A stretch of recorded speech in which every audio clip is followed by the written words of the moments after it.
playing high school basketball in Greer, South Carolina, to playing professional basketball overseas in Europe, my next guest made his whole life about basketball. I am the one.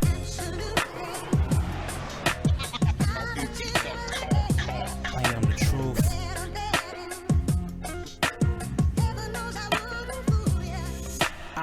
Rockin' to sleep, put heads to the pillow. I've been on the dry lane since the day I learned to dribble. These dudes suck. Welcome into the Fan Addict Sports Channel for sports fans by a sports fan. It's your boy Coach I. Where all my dogs at? We back for another episode of Life on Campus, man. Today's guest, LaRon Dendy. He started his college career at Indian Hills Community College, and from there made his way all the way to play professional basketball over in Europe.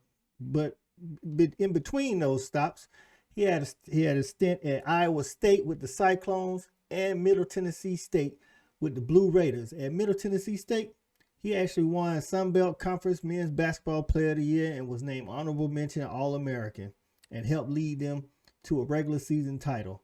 We're going to go ahead and bring LaRon in so he can give us a sneak peek of what it was like playing at Division I college basketball, junior college, and all the way up into the pros.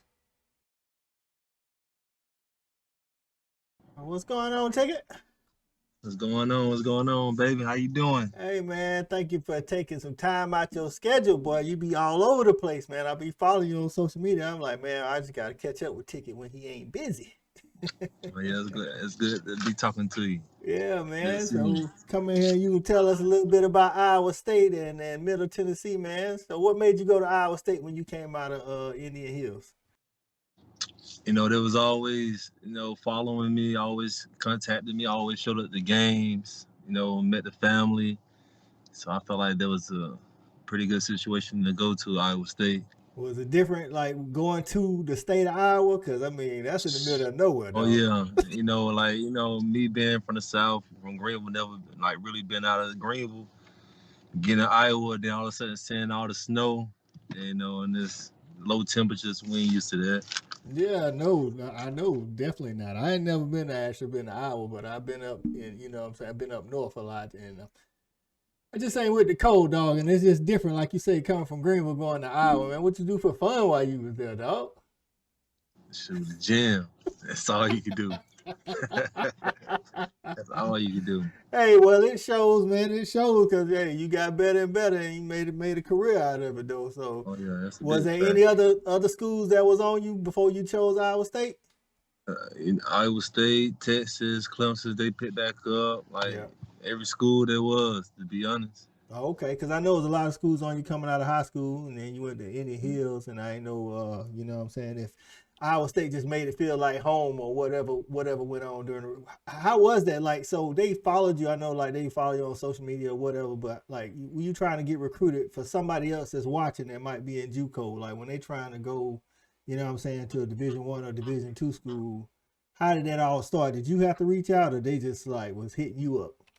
Well, coming out of high school, I was, number one in South Carolina, and then the biggest crew to ever commit to Clemson. Yep. So then, there was already, a tag on me, number 24 in the country with Nike. Yeah. And then going to Indian Hills, being the number one player at Indian Hills at the time, then they was number one team in the school. I already had the attention I needed. Okay, so you didn't have to do much. They was already Didn't just have to waiting do for much. you to do what you had to do so they could just, you know what I'm saying, beat somebody else out for you. Big facts, but at the same time, I was still one of them kids, that went to 6 different high schools, listening to the crowd saying, "Oh, you don't need to go to school for education, you gonna get to where you need to get to, just play ball." Yeah. And that was just wrong information. Yeah. So you got to stay locked in, you know what I'm saying? You got to stay in position. That's how you learn, further out in life, who you gonna be.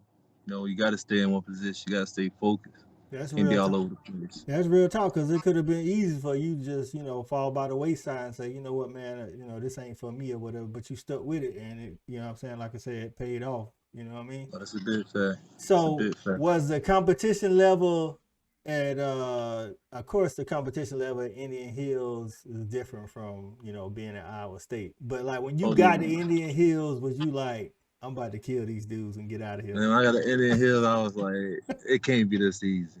It can't be this easy. This not right.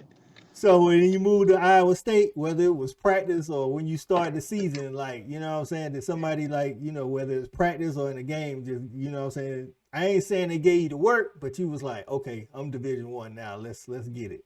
You know, I was going against Craig Brackens every day. You know, Y'all he got had a drafted. squad. Y'all had a squad. Oh yeah, he got a drafted first round pick, and like the first couple of practices, you know, the offense is going through him. You know, he was getting me talking a little trash, but then I picked up and you know how we do from Greenville, man. Yeah, so that was different for you, you know, because I know you since you was middle school, dog. You always been the center of the offense, you know what I'm saying, Oh in high yeah, school. And I'm pretty sure Indian Hills too. So when you got to Iowa State, was it a big adjustment not being the Uh, dude that they was running through? and it was a big adjustment because at the end of the day, you know, being six man, it was like, come on, man. But at the same time, you had to adjust the roles because like everybody, like the media, was all on this guy. He was the center of attention. He'd been there, you know, NBA scouts coming. So it's just like instead of hating and saying, like, damn, man, like I'm better than this dude, it's like, man, let me see what this guy doing so I could be in that position. You know what I mean? But that's good, man, because like everybody don't take that. You know what I'm saying? It's easy to kind of like, you know, look down on what somebody else doing, like why I ain't getting this, why I ain't getting that. And But I don't think it happened a lot, but it definitely happens. And of course, you know, as fans, that's the first thing people say when somebody transfer. They be like, "Oh, he just didn't want to work," but it ain't always the case. right, There's a lot to go into man, it. You yeah. know what I'm saying? It's politics too. Mm-hmm. You know. Facts, bits and facts. So I'm gonna tell you, Ron. I remember the first time I actually watched you on TV. You know what I'm saying? And for like coaches and I don't know, for me and fans, if you know somebody and you love a sport or something, you always watch it on TV. Then you get to see people you know. You know what I'm saying? Mm-hmm. Like yeah, it Right. was in January 2010. Y'all was playing Duke. Oh yeah, the Chicago Bulls arena, yeah. Yeah, you played pretty good, man. But John Shire was giving everybody the work. I'm like, man, John Shire can't be that good. Man, John Shai, man, lead ready, man. And like he great player. Yeah. Duke had a good Hell of team a that year player. too, though. You know what I'm Mm-hmm. saying? But you know what? Y'all lost, but I was just proud to say I was like, man, Ron got in, he did his thing. You know what I'm saying? Oh yeah, it was a great experience, man. Like you say, man, coming from where we come from, man, just to be able to be on that flow, you know, Coach K, seeing him in person, going against him, you know, hearing him call out his offensive defenses, you know, Yeah. it was crazy. So, Great experience. so while you was at Iowa State, because y'all was in the Big 12, was there anybody in the Big 12 that you was like, this dude right here, he tough, like he'll be a tough matchup? I forgot his name, but he played for Mizzou. He playing in the league right now. He was probably one of the smoothest players besides Joe Johnson I ever seen. I forgot his name though, but The Big 12 be playing he because was. Big 12 be playing some basketball too. You know what I'm Oh yeah, saying? oh yeah. You got the like the top schools: Texas, Texas, Texas, Kansas State, Kansas. Mm-hmm. It keep going. I was about to You know say, what I how was mean? that? So How was playing against Kansas? Because Kansas is the blue blood of basketball, man. It's like, it was like when we played at home, it was great. But then playing them away, I didn't get to play them away because I had left and went back home. yeah. But I wish I got to play them at Kansas. But you know, like I said, all the experiences was great. So what made you decide to start looking elsewhere and then, you know what I'm saying, end up at Middle Tennessee? Um, at first, I didn't even know what Middle Tennessee was, like what Middle Tennessee was. You know what I mean? Yeah. I'm like, what? But I had a friend that went to Middle Tennessee before me, and like the reason why I decided to start looking was because like the whole staff, the guy that recruited me, everybody was leaving. They was changing out new coaches and all.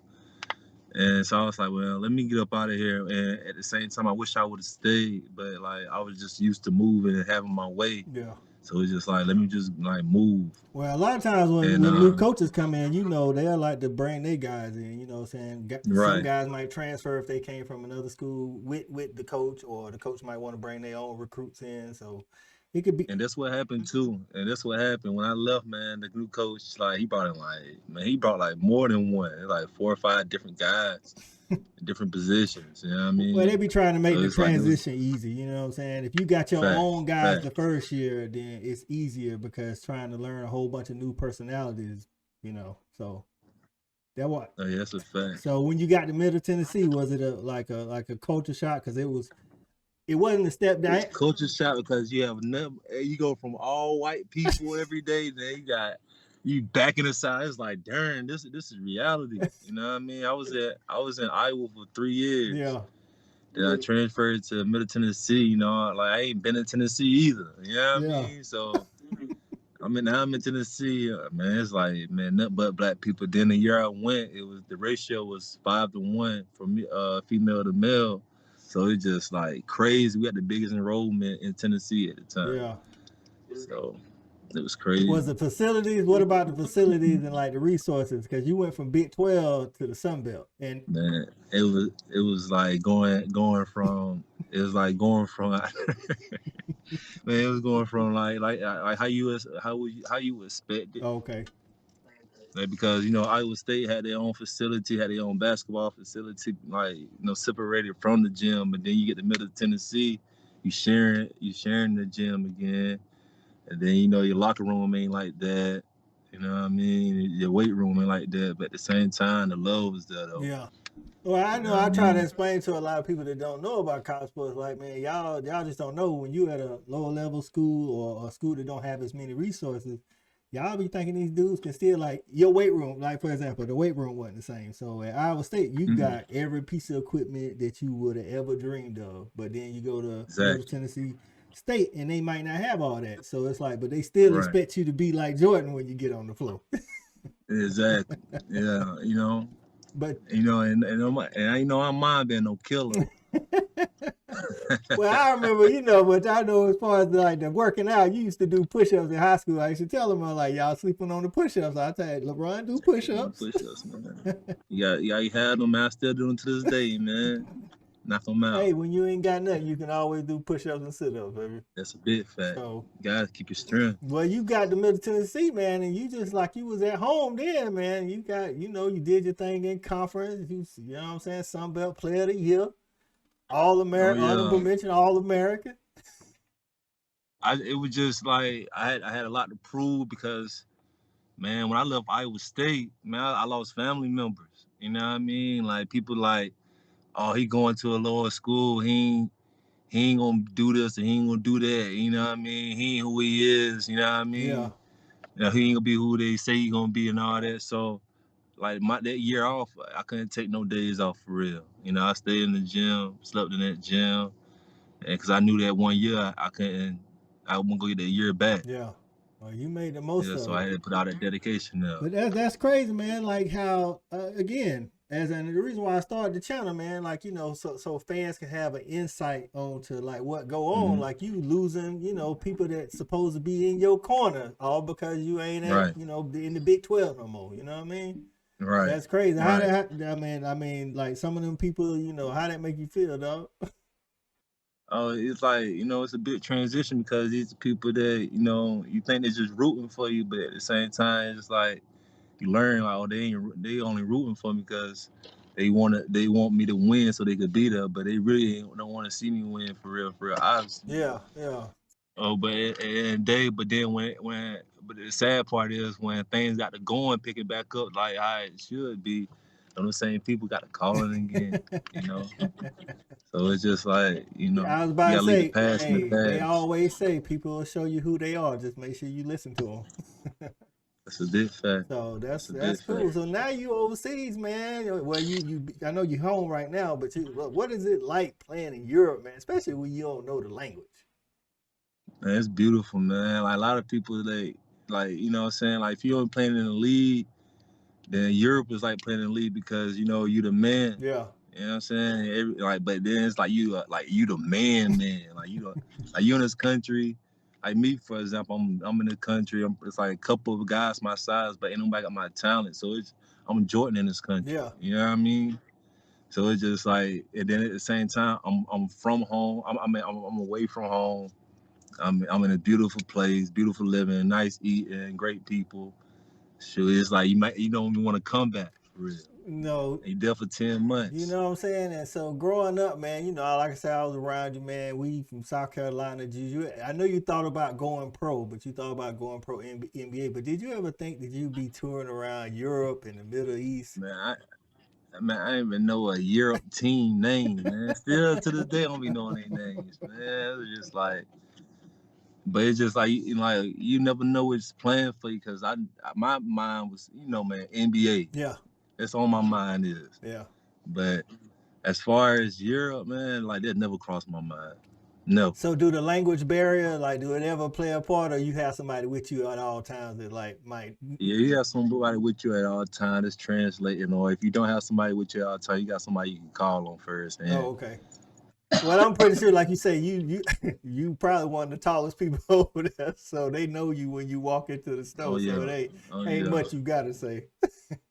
They must gotta say much you gotta do for real, man. They treat you like they treat you well over there. So even with Iowa State, you know, Middle Tennessee State ain't close to South Carolina either, and then over in Europe, how you deal with being homesick? Shoot, man, like well, my first couple of years overseas, like um, I was like a little homesick, but then when I got to like learn what's back at home and what's over here, you see what I'm Yeah, saying? And it's just like, man, let me take advantage. And it's just like, I'd rather be over here, because when I go back home, like especially in our city, it's just a lot of killings and all this type stuff going on. So it's just like, man, let me just stay over here where it's peace and I ain't got to worry about that. that's good, man. That's good. So was the college basketball experience what you thought it was gonna be, or was it better or worse? Man, college, that's one thing, that's one time in your life you'll never get that you wish you could have back, is college. I tell everybody that. I Like, tell everybody that. for real, man. College is going to be the best time in your life. I say I like because college will give you like not only you get to play ball, but man, you get to meet new people, experience new cultures. Like you said, you went to Iowa State. You know, not that we like all black in South Carolina, but you were in the middle of Iowa. Right. You, That's a fact. you know what That's I'm a saying? big And then fact. you move from there, you go to the state of Tennessee. Now you're around all of us. It's like you just, Mm-hmm. but all of them people from different places, so you get to see. Exactly. Like I tell people, man, whether it's like college or military, it's just something about doing that right after high school because you get to grow. I think you get to grow more than like if you stay at home. You know, immediately start working. You know what I'm saying? Like, not that nothing's wrong with that, but you just don't get to experience life like that. Facts. Big facts. So man, so in college, man, tell me about an embarrassing moment on the court, man. Like sometimes like you in the game you forgot to play or something that you was like, man, I ain't even gonna be able to get that back. Now, my most embarrassing player in college, man, and Iowa State fans still talk about this to this day, is we was playing against I forgot the name of the team, but it was another close team that we supposed to beat, and we was up like 2. And I ain't scored all game. And I'm one of the type of people like, like, man, I gotta score this ball. You know Yeah. what I mean? Not thinking the game situation. And I catch the ball at the 3-point line and I shoot it. And my coach like, no. So as I'm shooting, I'm looking at him like, and I shot an air ball, man. And like the whole crowd, like, oh no. Then we end up losing by 1. Oh man, did the players give you a hard time? Nah, they was just like, man, you can't be that type of person. Like, we rocking with you, man, but you can't be that person. And it was just a learning experience. Yeah, that's Like good. I was in a different program. I can't have that child like mine. So what okay, so that's your most embarrassment. What's your best memory from college basketball? My best college, man. I just say the whole, like, man, the Middle Tennessee. I'm just say that. All over, okay. Like, it was the best, man. That whole time, man. Was it so good you was like, man, I should have went to Middle Tennessee right off the rip? Right off the rip, like real, right off the Well, rip. shout out to Middle Tennessee State, man. They actually Yeah, shout out to Middle Tennessee in State. Conference USA now. So Oh yeah, shout out to them. so that's what's up, man. All right, man. So we're gonna go ahead and move on to the Fan 85. I got 5 questions for you, Ron. Okay, then. About your experience. All right. First question: who was the best player or team that you played against in college? I'll say Texas. Okay. All right. I don't have a player, but I say Texas. Texas always stay. I don't know what it is, man, but they stay good. I don't know if they ever had Well, they stay good. I don't know if they ever had like a losing season in college basketball. Nah, they too good. All right. What was your favorite gym to play in, other than the two that you called, like other than Middle Tennessee and Iowa State? What was your favorite gym to play in? My favorite gym to play in college had to be at Kansas State University. Okay. They get loud out there. They get loud out there, and that's when they had Jacob Pullen. At the time, he was a man, and it was #1 in the country, and we beat him. And I shot 100% from that floor that time that we beat them too. That had to be a good feeling. You know, as a competitor, you always like to go into somebody's home and shut the crowd up. Exactly. That's the best. All right, while you was at Iowa State or Middle Tennessee, tell the truth. Did anybody ever take a test for you, or a professor let you skip an exam?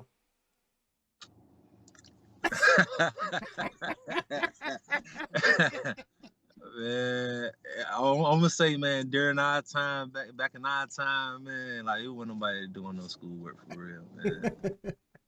It was all basketball. Yeah, they made it happen when they needed to make it happen. Yeah, they made it happen. Okay. Yeah. All right. So when you first got to Iowa State, man, was there any upperclassmen that tried to give you a hard time, whether it was playful or not? Was there any upperclassmen trying to give you a hard time? Yeah, I would say like I was talking about earlier, Craig Brackets, he tried to give us a hard time. We were the same position. We competed with each other every day.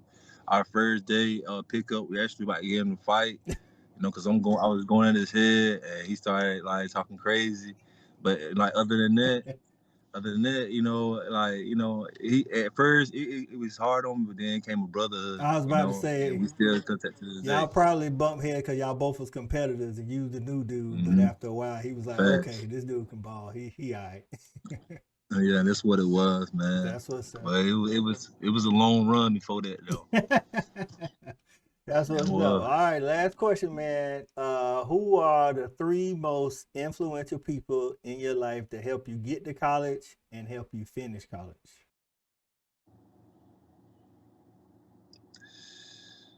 Man, I say God, myself, and out there and Kobe Bryant. Kobe was a big influence on you? Man, he was a big influence, man. Like it was just like, you know, if you go look at all my pictures in college, Kobe, that's it. Kobe shoes, that's it, man. And it's like I wore the shoes, like, so when I look down, I was like, I can't let them down. I can't let him down. So I gotta bring it no matter what. I got you. You know, I had that type of attitude, and he helped me have that type of attitude. So it's like he was very big inspiration. That's what's up, man. So all right, so when you go back overseas, man? It'll be coming up in a couple months, man. Right now, they looking for different teams, man. You know, but you know, breaking news, man. I might be slowing it down with the basketball. You know, 32 years old. I done traveled the world, so you know, might be on ahead, let the ball rest. Okay, you know what I mean? You now the question for you: you gonna settle back over here, or you gonna settle somewhere over there? You know, I might join the Kim Training Basketball League, you know, one of these upcoming years. Shout out to Kim's son training. You know what I'm saying? Exactly, man. Shout out to Ronald White. Yeah, man. That's right. You're doing big things, Well, man, we appreciate you coming into the Fan Addict, giving us a little peek on the inside. Man, appreciate you for having me. Hey, man, you know it's all love, Ron. It's always been there, man. It's always been there. For everybody out there in YouTube land, don't forget to comment, like, and subscribe. For LaRon Dendy, man, it's Coach I, and we are out of here. A rebel, an outlaw, I'm on my time. A shoe fetish, they wait for me to finish lines. A shoe fetish, they wait for me to finish lines.